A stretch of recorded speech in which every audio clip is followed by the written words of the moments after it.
بچه ای جا باشه باشه او مرا شناخته باشه باشه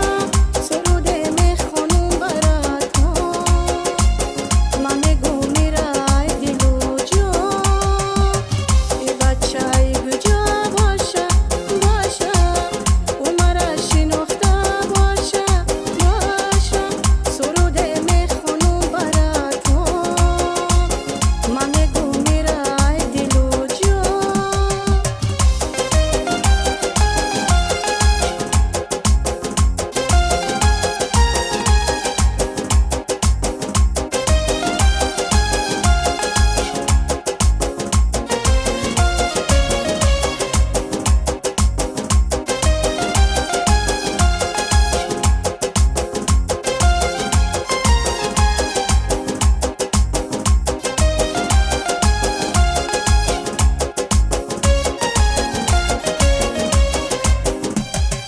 دخترای خوش رو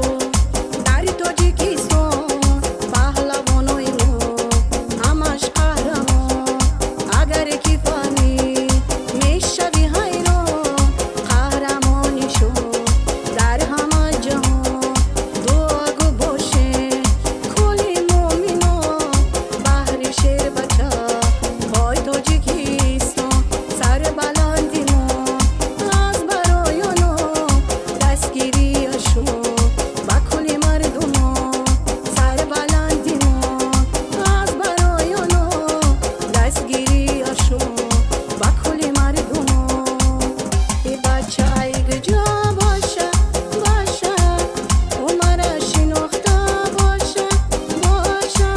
سرود میخونم برات من میگم میرای دل و جان ای بچه ای جا باشه باشه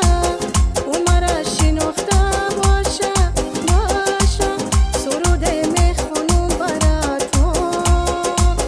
من میگم میرای دل و جان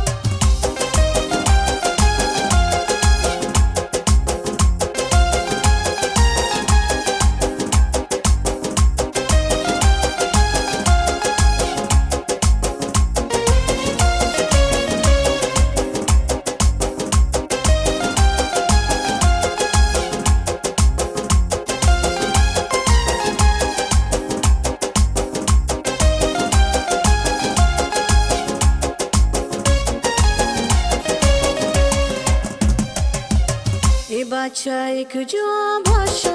باشه